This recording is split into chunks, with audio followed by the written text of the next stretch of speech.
the first and second half of last Sunday's game with the run defense? What was the difference between first half and second half? Yeah, I don't think it was limited to the run game. I mean, those first three series were just awful, awful football. We sucked in about every facet, not just run game. Missed tackles, dropped coverage, lost contain on the quarterback. And I think originally, particularly the first drive, we had a difficult time adjusting to the speed of the game, particularly James Cook and then also Josh Allen with the scrambles. And when we made that adjustment, guys started getting a little bit more comfortable. We started making some of those. We started making some of those plays. No excuse for the way we started the game, though. But I looked at it. I look at it more in that regard after that first series, and to give you an example, the play they scored the touchdown on, 44 yards. Mahmoud misses the tackle on that, and then we don't get him down after that. But he's unblocked in the hole, tough angle. Cooks cuts back and makes that play. Later in the game, the exact same play, almost the exact same defense, same thing. Mahmoud comes across and just lays a big hit on him and makes tackle in the hole. So we did adjust, but it was just too late. I don't think I've ever been around a turnaround as drastic as that. Like we gave up like 200 yards on 3 drives. The only third down we got him to was the 3rd and 2 quarterback run. We just couldn't get anything right, and we had to make some adjustments and things. And the last drive of the first half, and then the second half, I think it was like 50 yards total. And they couldn't get a first down, and guys were covering, guys were playing the run, and things like that. But reminded me a little bit early in the season, Patriots were playing the Bills, and somebody asked Vrabes, hey, who do you have giving a look for James Cook on the scout team? And he sort of deadpans like, hey, look, I can assure you if we had somebody that was capable of giving a look for James Cook, he'd be playing, and that was sort of what happened. I mean, the guy's a great back. Josh Allen's a great quarterback.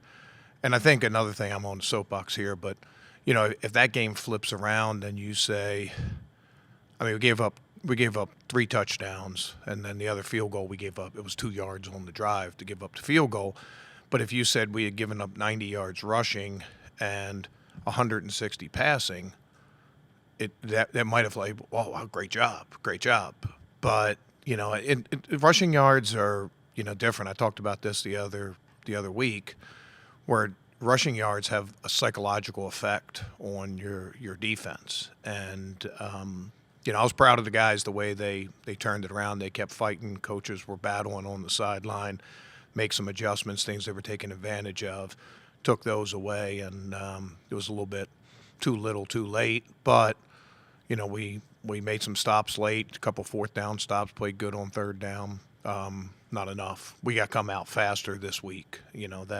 Just like I said, the opening drive, it wasn't just run defense. We dropped coverage and man, lost contain on the quarterback.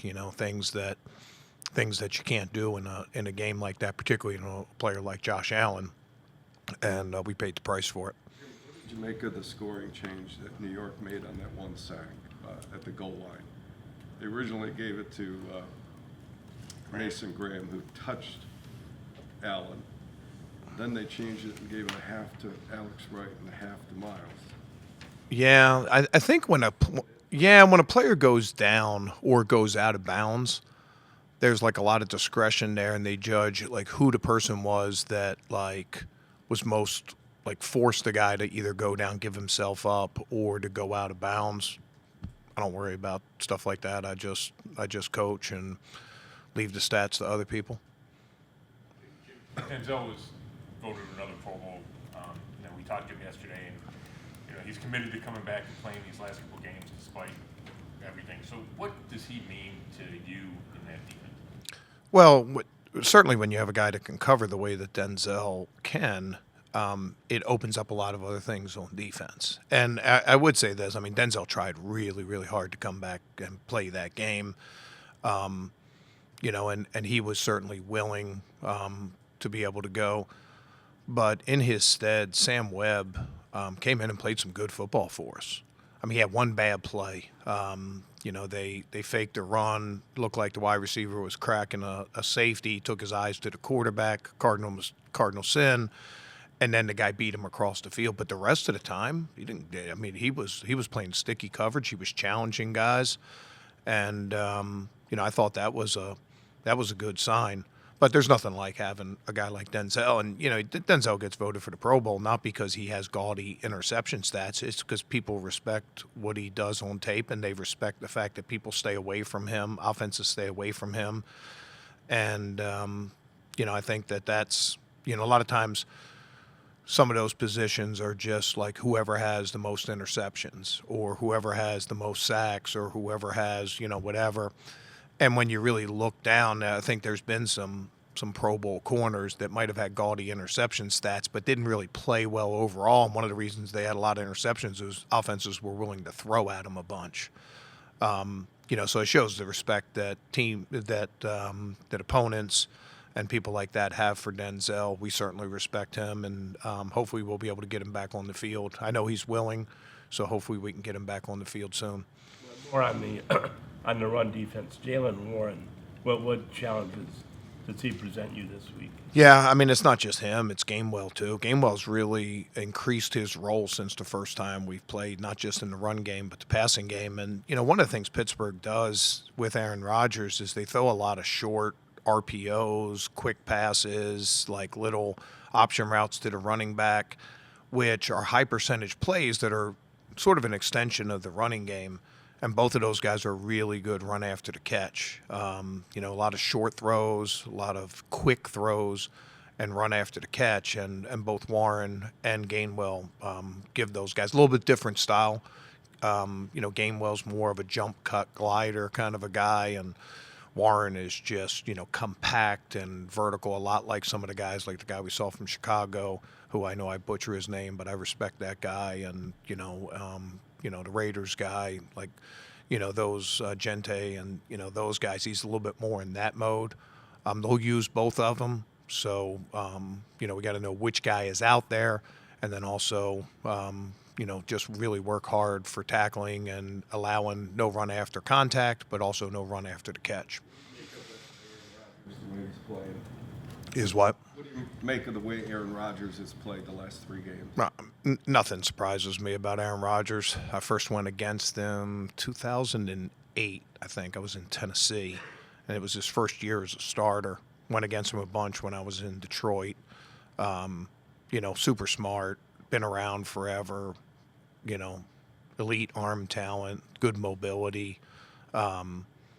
just a great accurate passer, all those different things. And, he's really like, he doesn't make very many bad plays, doesn't take a lot of sacks and, things like that. But he's also willing to challenge coverage, always been that way. We're going to have to play our very best against him. Back at the film from week 6 and looked at the pressure you guys were able to put on Aaron and the way that he gets the ball out so quickly. What do you need to improve at that area that you guys saw from that week? Yeah, the biggest thing in that the earlier in the season, we give a couple big plays. Play down the sideline to DK, double move for a touchdown. That was Tyson's first game. It was tough duty for him. He had, 2 days of practice, short week, traded and everything else. Made a couple plays, but also gave up a couple. And, there were some things we did really well. And, we talk all the time about how sometimes offenses can take the approach of wanting to throw quick and throw screens and things like that. And sometimes it can hinder their scoring opportunities, to hold the ball a little bit longer, to wait for routes and push the ball down the field to make big plays. There's a fine line there.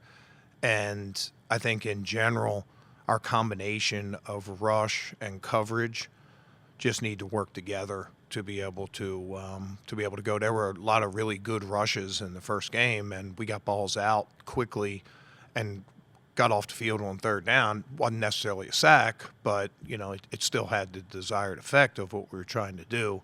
So it works both ways. If we can cover a little bit longer, we can disguise our coverages. We can take his quick answers away and things like that, then we can make him hold the ball a little bit longer and and buy time for our pass rush to get home. There's NFL films where I think the running back is next to Rodgers, and he just tells him go wide and run a go, or whatever. Yeah, motion all the way out motion, and go deep. Yeah. Like, how tough does that make it for you and your guys when he can look at the coverage and then adjust whatever he needs to? Yeah, I mean that's a little bit of old school kind of thing, the Peyton Mannings and the Aaron Rodgers. I think I was watching Phillip Rivers do a lot of the same kind of things. Guys that try to identify what's going on and get their guys change the play, get guys in the best position. And the NFL has sort of transitioned to, because defenses have become better at disguising and things like that, they've transitioned to more like progression stuff and try to take that out of the equation. So seeing a little bit less of it, but Rodgers just has that, like he'd really be good as a point guard in the motion offense in basketball. It's just free flowing and stuff like that. Doesn't always necessarily work out the way that it was drawn up. And when he sees things, he can, take advantage of it. He liked his matchup with Gainwell out there on Anzalone and gave him a chance to make the play. And that's no difference than him giving DK a chance or Jonnu or any of these other guys a chance to make the play. They've had a little bit of transition, but he's got Valdez-Scantling, he's got Thielen. He trusts his tight ends a lot, including a guy that looks like an offensive tackle, Washington. I mean, he's just, huge, and you can tell the guys that Aaron has confidence in and is willing to throw to all over the field. Go ahead and forge ahead and plan for Aaron Rodgers and all the starters to play in this game, even though there is a chance that the Steelers can clinch on Saturday night. And Tomlin said yesterday that there's a world in which he will potentially change up some things personnel-wise. Yeah, I wasn't aware of that.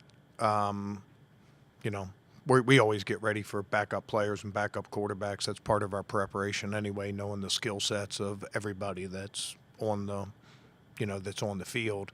So we'll cross that bridge when we get there.